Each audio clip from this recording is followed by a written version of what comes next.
with 3 unsolved violent crimes in 10 years. At the same time, the local area was plagued by burglaries and armed robberies.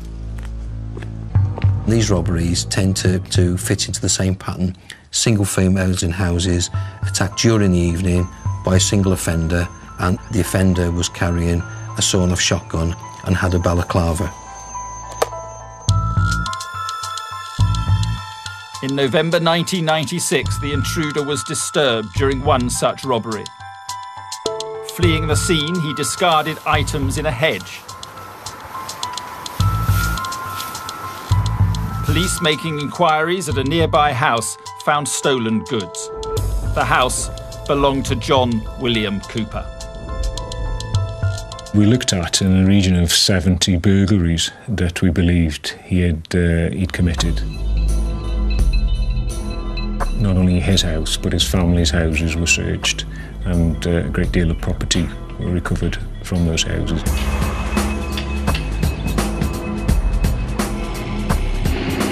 The evidence found connected him to 29 burglaries and an armed robbery, where he used a sawn-off shotgun and wore a balaclava.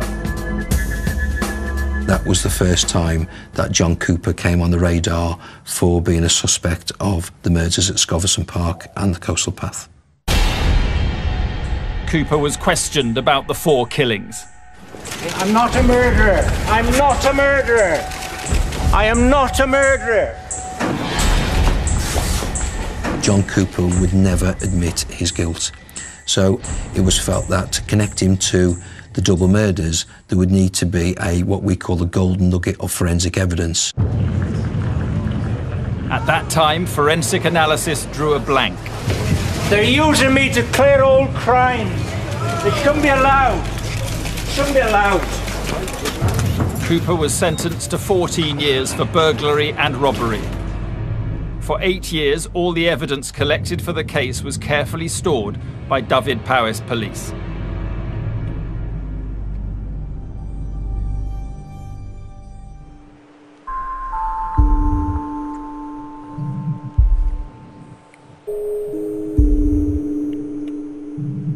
In 2006, it was finally time to launch a cold case review of the 3 crimes.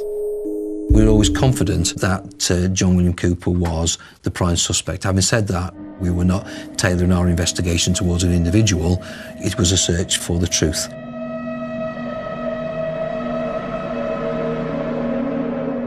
Advances in forensic science might now lead them to the golden nugget of evidence they needed. But it was a daunting task.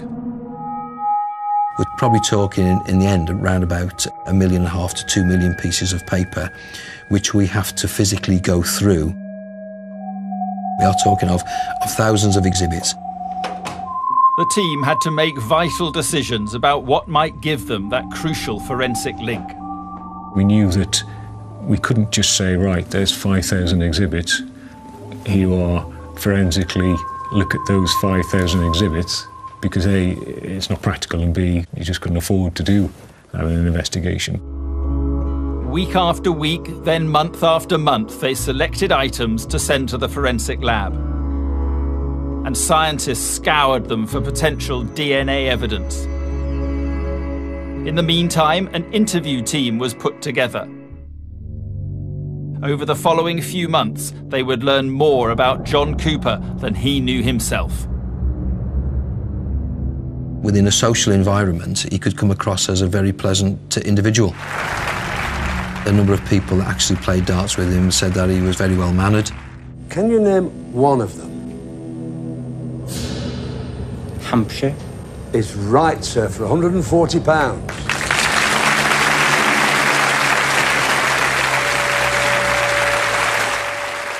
You could go into any high secure prison this afternoon and you would meet many, many charming men. Now the surprise behind that warm social persona, there is sometimes, you know, a man who has a less warm, colder, callous persona. Behind closed doors, Cooper took his aggression out on his son, Andrew. Emotionally, the worst time, I'd been fishing down at the pond. I came across the field and He was walking out, going shooting. As I got to him, he hit me with his open hand to the floor and put his foot on my chest. He put the barrel of the single barrel in my mouth. Told me how worthless I was. Told me that the family didn't want me anymore and he was going to end my life. And then he went quiet and I just stared at his finger. And he was slowly, it was like he knew I was watching his finger, and he was slowly squeezing this trigger. And when his finger got halfway down, I just felt really calm. And I just closed my eyes. My body went completely calm. And I felt the click. He pulled the trigger. There was no cartridge in the gun, but I didn't know that. And that's the day my childhood ended. From that day on, I was 11 years old.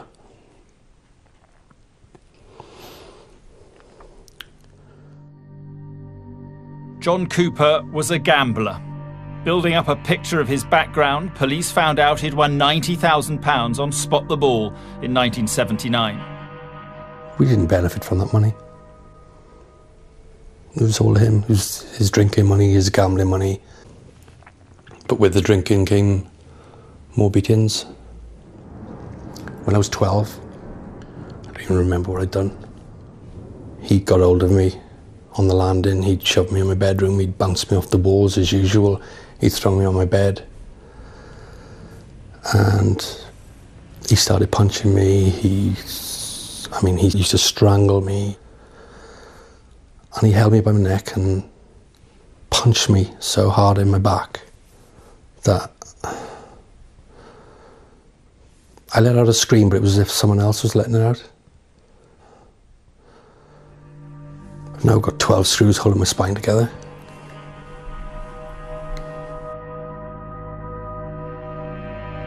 Cooper's prize money should have set the family up for life, but over the following years, he lost it all.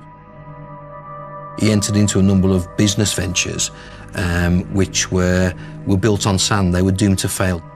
As he lost money then, obviously the lifestyle that he had then adopted began to suffer. That began to make sense in terms of better understanding burglaries, obviously, because he's after money, but also about risk-taking and excitement to compensate for whatever else was missing in his life.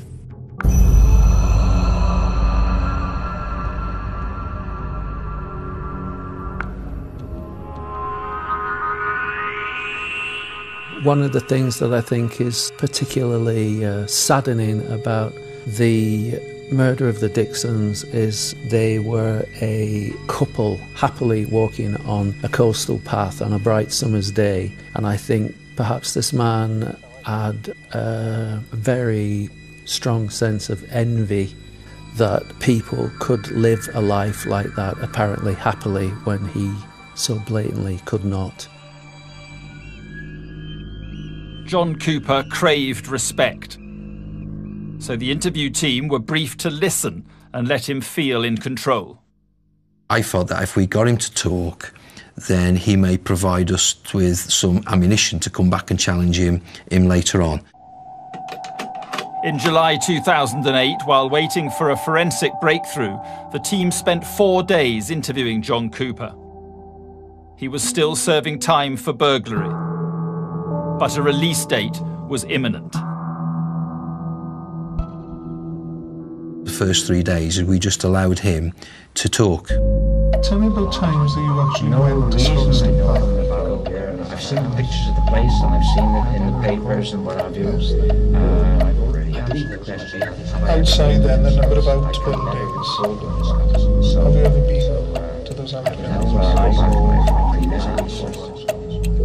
He wasn't challenged, we just invited him to tell us about Cooper. One of the drill bits caught in the wedding ring, and it was well worn from working on the buildings, and I nearly went over the side. So most of the time my wedding ring wasn't worn by me, Right. Much to my wife's Right. displeasure.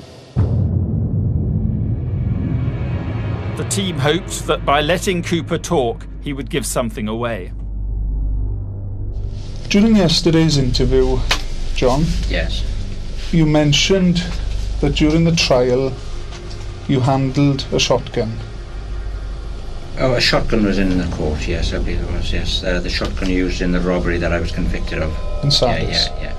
They noticed Cooper kept referring to a particular shotgun that police had already identified as a potential murder weapon. Whether I handled it or not, I can't remember. He actually wrote down on a piece of paper the Judge Morton Sardis gun destruction order. Quite clearly that gun was causing him problems, though he'd already served a sentence for it, so we couldn't really see why he was worried about that particular gun. Cooper believed the judge in his robbery trial had ordered the gun to be destroyed and seemed worried that it had been kept. It had already been forensically examined, but police asked scientists to inspect it again. John Cooper was returned to his cell to see out the last few months of his prison term. I think he came out to the interviews as if he had won the battle. He was confident that at the conclusion of the inquiries that he wouldn't be charged. In January 2009, John William Cooper was released from prison. I'd had a conversation with Adrian West, and some of the things he said to me really caused me concern in that, Steve, the person who's done this has enjoyed what they've done. He will be released into the community. He will have ideas about what he's going to do. They will fail. He will enter a spiral of offending, and he will kill again.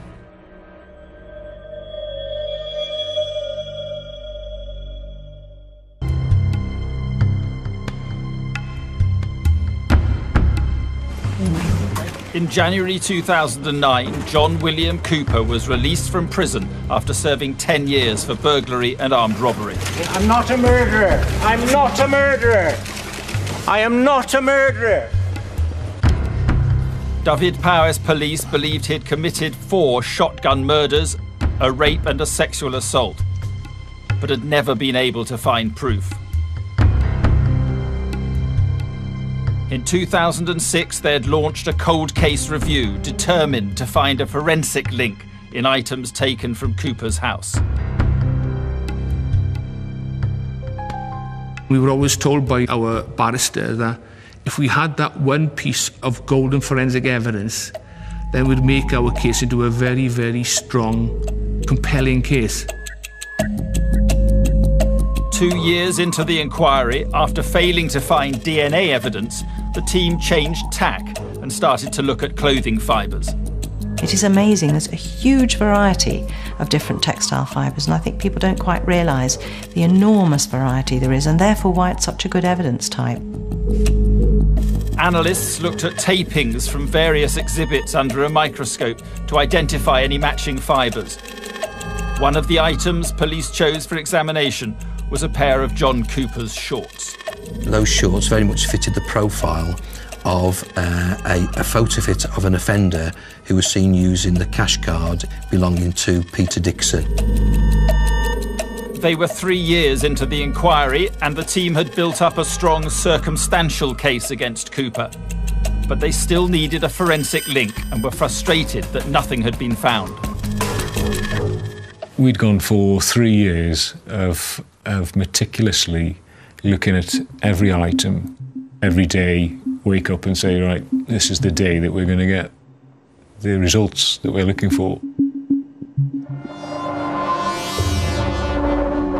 Finally, in April 2009, there was a breakthrough.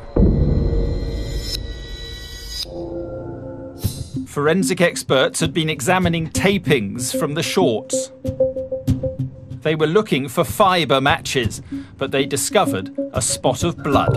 You can take a tiny, tiny amount of it and test it chemically, and if you get a positive for that, it's very, very likely to be blood, and that's enough for you to be able to cut a bit of tape out and stick it in for DNA profiling.